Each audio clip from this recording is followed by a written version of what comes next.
En réalité, c'est quoi le rôle d'un opposant?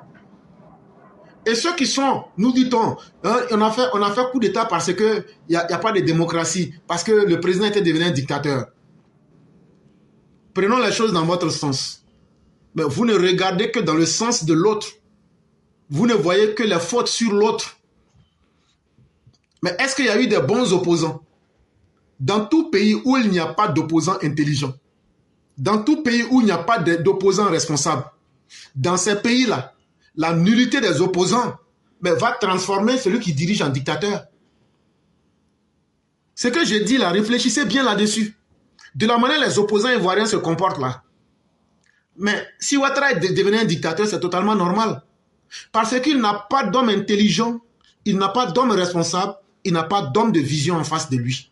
Parce qu'il a une opposition nulle. Et donc, les coups d'État ne sont certes pas bons, mais vous les justifiez en disant que vous l'avez fait parce que vous faites ces coups d'État parce que les dirigeants sont devenus des dictateurs, des corrompus. Mais quand vous-même vous venez, en quelques mois, vous êtes plus corrompus que eux. Mais les opposants qui sont là, qu'est-ce qu'ils apportent en termes de changement de mentalité? Qu'est-ce qu'ils apportent en termes de débat intellectuel pour faire progresser la pensée commune? Qu'est-ce qu'ils apportent en termes même de propositions utiles qui fassent progresser la société? Rien. Si c'est ceux qui sont au pouvoir qui doivent faire tout le travail et que vous devrez être là constamment pour saboter, mais ça va les mettre sur les nerfs. Et quand ils vont réagir, vous dites que ce sont des dictateurs. Voilà aussi la réalité qui fait que vous n'avancez pas. Des opposants qui se lèvent, comme Laurent Gbagbo avec le Kone Katina, pour aller dire aux Burkinabés, aux djihadistes du Mali et du Burkina, venez attaquer la Côte d'Ivoire. Quand on va réagir, non, c'est parce que Alassane Ouattara est un dictateur. Mais de vous à moi, des opposants qui ne peuvent rien construire, des opposants qui sont dans la désinformation, des opposants qui sont là à manipuler les gens, des opposants qui sortent pour aller dire venez attaquer le pays. Donc on doit s'asseoir pour croiser les bras, ne rien dire et puis laisser les choses se faire. Là maintenant, quand vous allez venir nous égorger, nous tous, maintenant vous allez dire sur nos cadavres, vous avez été très gentils, vous nous avez permis de vous faire passer des vies à trépas, donc maintenant nous on est heureux. Non, non, ça ne se passera pas comme ça. Nous ne sommes pas dans un monde où nous serons les idiots des autres. Nous allons réagir. Et notre réaction, elle peut être perçue comme de la dictature, elle peut être perçue comme ce que vous voulez. On s'en tape. Nous n'en avons que. Ça ne nous fait ni chaud ni froid. Ça aussi, il faut qu'on vous dise. Mauvaise opposition. Opposition improductive. Mais c'est que vous-même, vous aidez le pouvoir à être dans la dictature. Parce que quand vous ne proposez rien, vous ne faites pas avancer les idées. Vous ne dites pas quelque chose qui soit nouvelle. Vous ne faites pas, comme dit Nietzsche, des propositions de la table des valeurs en termes de nouveauté. C'est que vous dites à celui qui est au pouvoir, c'est toi seul qui dois tout faire. Et la personne en train de faire ce qu'elle peut. Mais ne venez pas encore saboter. Sinon, elle va vous mater. Et donc, réfléchissez à ça aussi. Vraiment, merci beaucoup le conquérant. Merci d'avoir soulevé toutes ces thématiques. Je me ferai fort de couper toutes ces différentes thématiques. Et chers élèves de la classe, tous ceux qui sont des élèves de la classe, des personnes dignes, c'est le moment de partager les différentes vidéos que nous faisons. Parce que ce n'est pas un travail facile. Vous avez vu le travail intellectuel qui a été fait par chacune des personnes passées ici. Des paroles qui sont vraies et qui collent à la réalité. Dites-vous, pour le respect de ces personnes qui réfléchissent, nous ne sommes pas... Vous voyez combien de fois nous prenons les vidéos des autres pour les coller. Ce sont des réflexions intellectuelles. Vous voyez dessus, je vous ai prouvé comment naissent les dictateurs en quelques minutes. Les dictateurs naissent parce que ceux qui sont les opposants, qui devraient proposer un autre niveau d'intelligence au peuple, sont ceux-là même qui sont en train de manipuler le peuple. On dit aux dirigeants que là, toi seul, il faut travailler, mais nous, on va saboter ton travail. Et il ne faut pas réagir. Sinon, si tu réagis, tu es un dictateur. On ne peut pas mettre quelqu'un dans une situation et en même temps vouloir qu'elle fasse ce qu'elle a à faire et en même temps qu'elle accepte le contraire de ce qu'elle ne devrait pas faire. Il faut être cohérent envers soi-même. Donc là, c'est ici que vous trouvez toutes ces réflexions. C'est fait pour vous rendre fort, pour vous rendre lucide et pour vous canaliser. Mais en même temps, si vous avez du respect pour ceux qui font ce travail, quand on prend le temps de découper les vidéos pour les mettre, si vous voulez vous partager, si vous voulez vous ne partagez pas, moi ça ne me gêne pas. Mais le problème, ça n'aide pas notre stratégie à évoluer. Quand je regarde le nombre de milliers de personnes qui sont là, même si on avait 1000 personnes qui partageaient quotidiennement une seule fois nos vidéos, vous allez voir que la désinformation, les mauvaises pratiques qui sont faites, parce que c'est sur cette plateforme-là, 365 jours de l'année, quand vous venez, on vous trouve toujours des idées nouvelles pour ouvrir vos esprits. Mais jusque-là, toi, tu n'as pas encore eu l'intelligence de comprendre que ce message-là, il est tellement important, il faut que je partage. Tu t'assois dessus.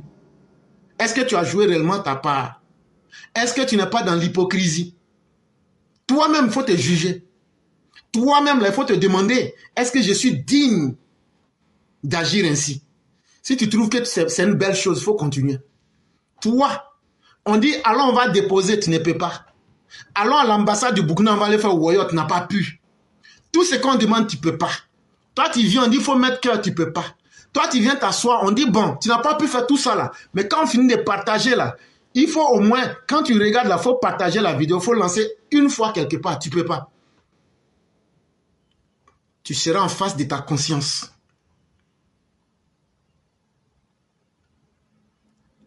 Et tu n'es pas en train de favoriser ceux qui font de la création d'idées.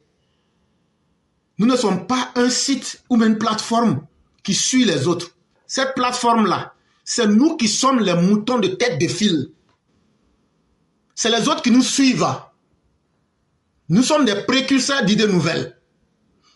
Donc nous ne suivons pas la masse. C'est la masse, c'est le groupe qui nous suit. Quand nous on s'est levé ici pour aller dire qu'on va reformer le directoire du RHDP, on n'a pas attendu quelqu'un. Et le président a vu qu'on avait raison, le président il a dit on va reformer le RHDP, c'est nous. Nous savons où nous allons, nous savons ce que nous faisons. Et ceux qui ne peuvent pas nous suivre, gardez votre hypocrisie et arrêtez de grossir notre nom.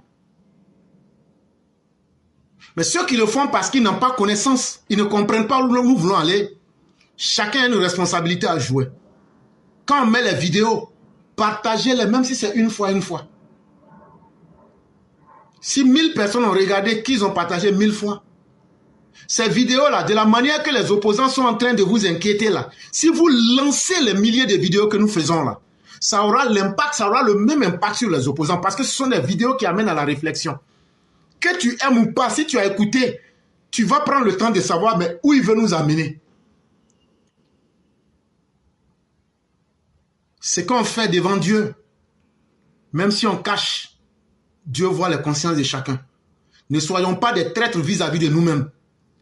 L'argument de l'ignorance, là, ça ne peut plus passer. Moi, je ne sais pas où. C'est faux. Tout le monde sait quelque chose aujourd'hui. Et tout le monde doit s'assumer. Et s'il vous plaît, faisons ce travail et faisons le bien dans la responsabilité. Vraiment, merci beaucoup le concurrent. On va vous permettre de nous faire la conclusion. Merci à tous ceux qui nous ont suivis. Merci à tous ceux qui continuent de nous aider de différentes manières. Merci à nos mères, les Mao. Et merci à nos pères, les Chao. Merci à tous. Demain sera encore un autre jour. Merci à tous ceux qui viennent toujours avec des idées nouvelles pour essayer d'enrichir la pensée. C'est nous, on est obligés d'être les opposants du régime et en même temps les soutiens du régime, tellement il n'y a pas d'opposants.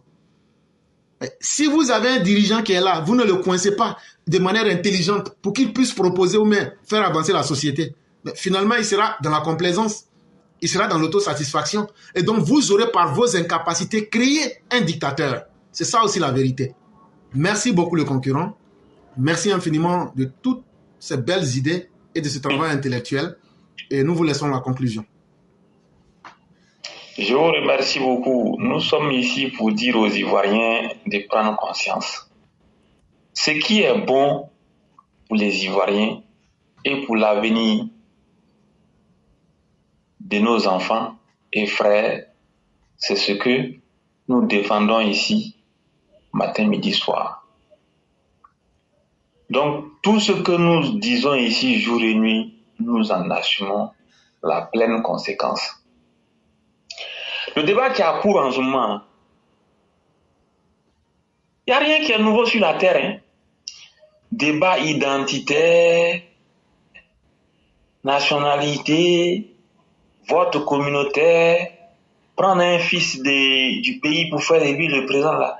Ça existe depuis des siècles et des siècles partout dans le monde, dans les plus grandes nations jusqu'aux plus petites nations. Il n'y a rien qui est nouveau sous nos tropiques. Donc, il n'y a aucun sujet qui va être tabou. Il n'y aura aucun complexe. Et en ce qui concerne le respect strict de la loi ivoirienne sera appliquée dans toute sa rigueur. Parce que si nous ouvrons la porte à la compromission et au bordel, j'allais le dire sans hésitation, ce sera la porte ouverte à toutes les bêtises du monde. N'importe qui va s'élever, il va commettre des crimes, il va venir s'asseoir en Côte d'Ivoire, il va tuer des innocents, il va venir s'asseoir en Côte d'Ivoire, il va commettre des malversations financières, il va venir s'asseoir en Côte d'Ivoire pour faire la politique. Ou bien il va abandonner la Côte d'Ivoire, il va aller faire tout et n'importe quoi dehors, après il va venir en politique ivoirienne pour se faire un parapluie. Voyez-vous, la FECI était là. Le démon de la FECI. C'est ici, sur cette plateforme.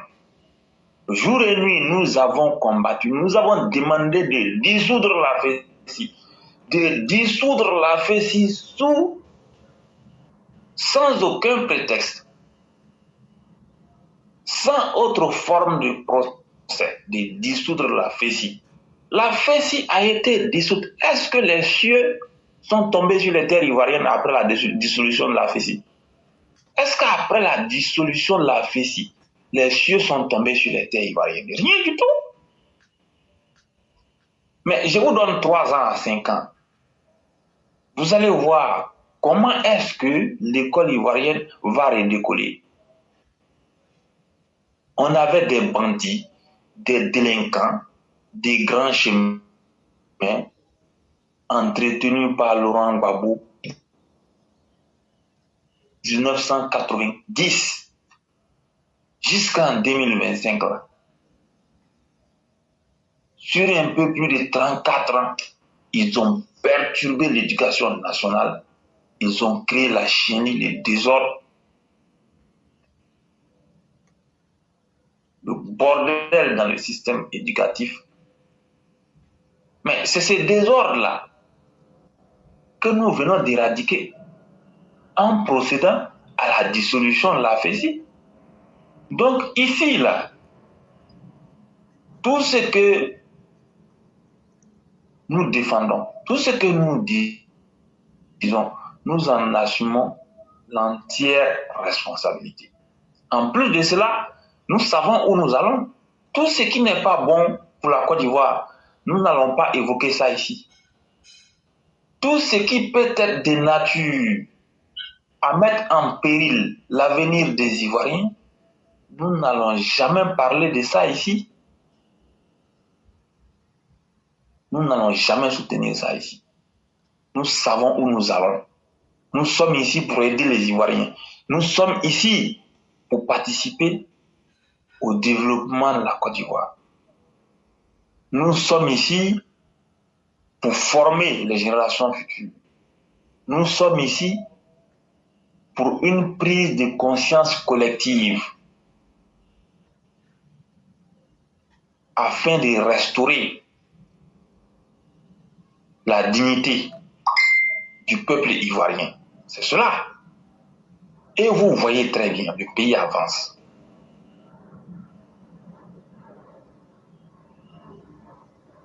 Le pays, il y aura une deuxième raffinerie.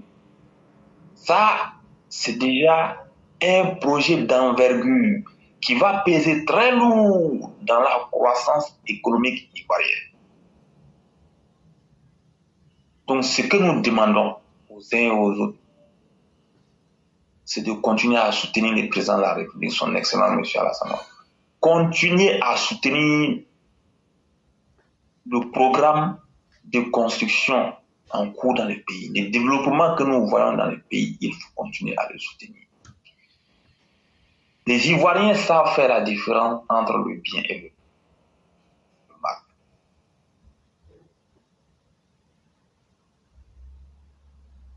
Les Ivoiriens savent d'où ils viennent. En 1993 et 2010, pendant près de 17 ans en Côte d'Ivoire. Les Ivoiriens ne sont pas dupes. Hein?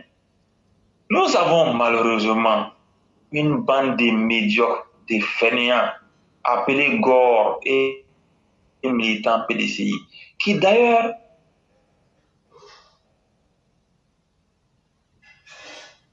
est minoritaire, cette bande de médiocres. C'est cette bande de médiocres-là qui prend les réseaux sociaux en otage pour essayer d'exister.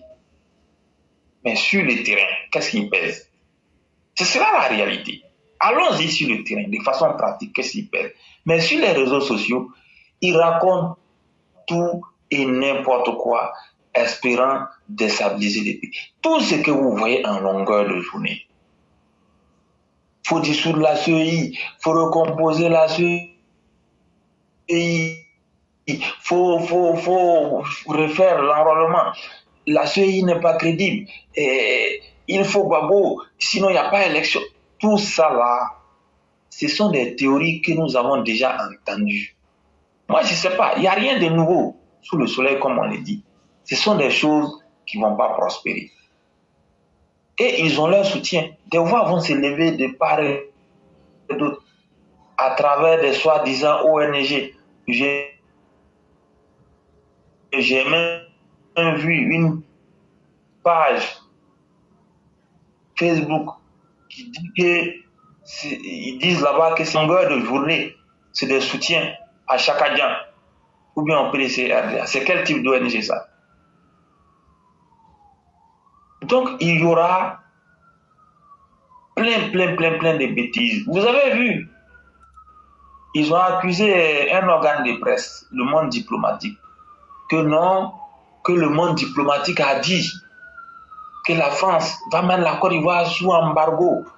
L'Europe va mettre la Côte d'Ivoire sous embargo, l'Union européenne, quoi.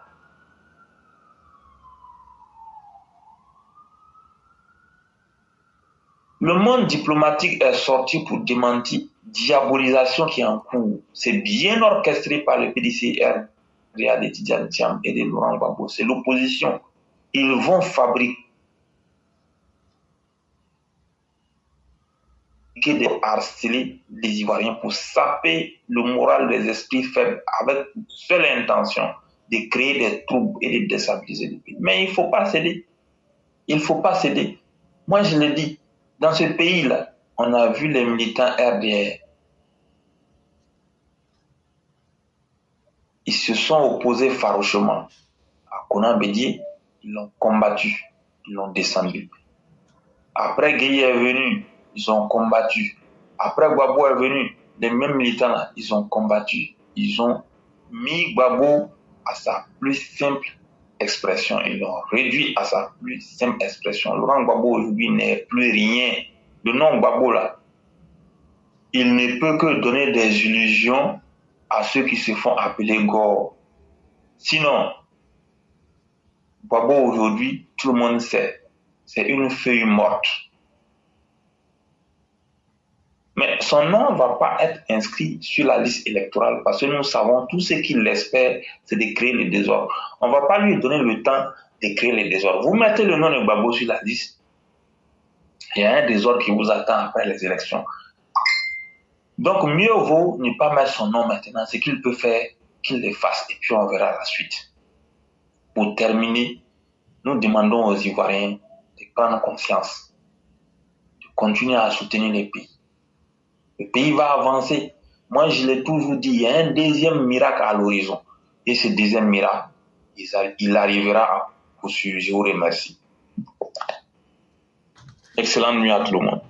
Merci beaucoup, le conquérant. Merci à tous ceux qui nous ont suivis. Excellente nuit à chacun et à chacune et que Dieu nous maintienne dans ses grâces. Merci beaucoup.